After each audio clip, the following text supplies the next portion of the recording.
reducing oil dependency, and plastic recycling.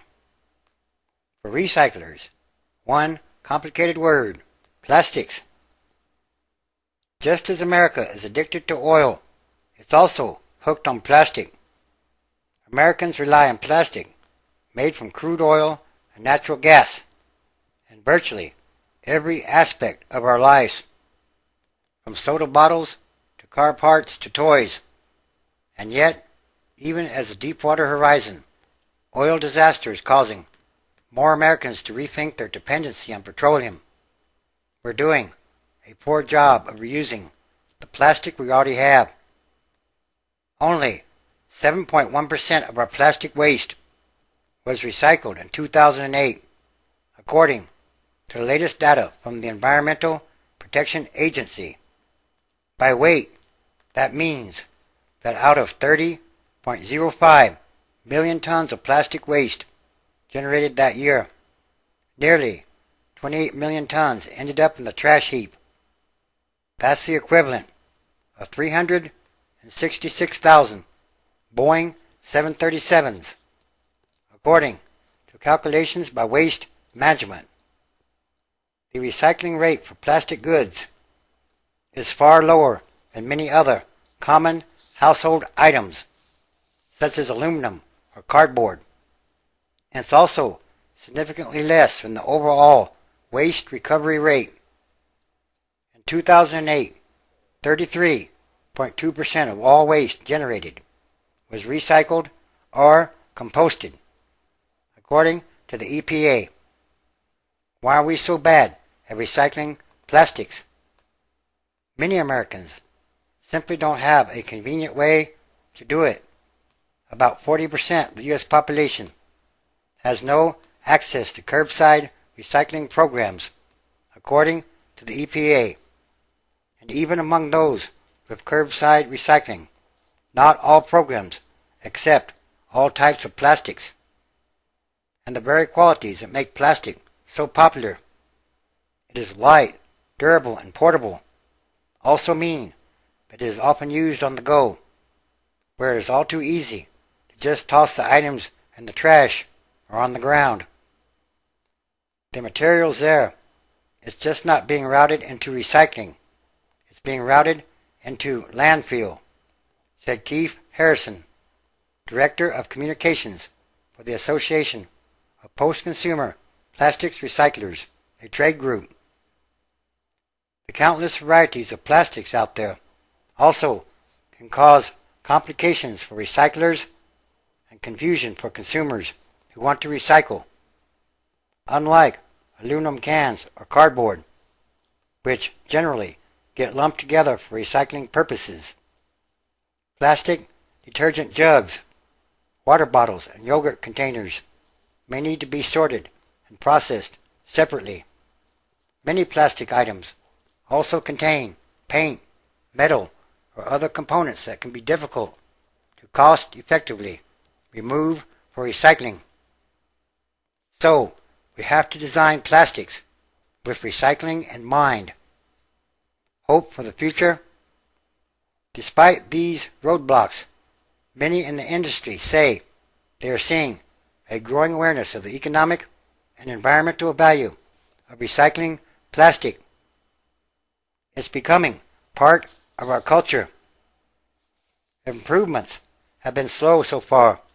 From 2000 to 2008, the recycling rate for plastic inched up from 5.8% to 7.1%, while the overall waste recycling and composting rate increased from 29% to 33.2%.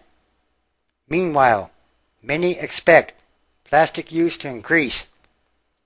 At Waste Management, executives say they have noticed significantly more plastic containers and fewer glass ones showing up in the waste stream. Not all plastic recycled equally. Experts say there is a relatively robust market for recycled plastic resin made from things like soda bottles and detergent or milk jugs, typically numbered 1 and 2, which are recycled at a much higher rate than other plastic items. The far thornier problem is what to do with the type of plastics found in things, such as medicine bottles, toys, and butter tubs, which are typically numbered 3 through 7. These plastics can be more difficult to sort, and the relatively small volumes can make it hard to compete in price against new plastic. There are so many different types, and so much of it really can't be recovered because either volumes aren't sufficient or it really doesn't have a lot of value in terms of the marketplace. Improving recycling operations. Meanwhile, some recycling haulers are working to make recycling easier for consumers. Instead of asking people to look at the number on a plastic item to determine whether or where to recycle it, many now offer guidance based on the item itself, such as bags or bottles. Others have moved to a single stream model where consumers can lump all the recycling together and leave the sorting to the hauling company. There is a bias toward new plastic. Despite the recycling industry's efforts, it's still difficult to compete against low-cost and readily available new plastic resin, of which the U.S. is a major producer and a net exporter. The U.S. Energy Information Administration estimates that 4.6% of total U.S. petroleum consumption, or 331 million barrels of liquid petroleum gases and natural gas liquids, was used to manufacture plastic resin in 2006, the latest data available. Many manufacturers still like using virgin, said Jonathan Levi, Director of State and Local Programs for the Institute of Scrap Recycling Industries, a trade group that includes approximately 230 members who handle plastics. And yes, these times are different. There's something much bigger going on here.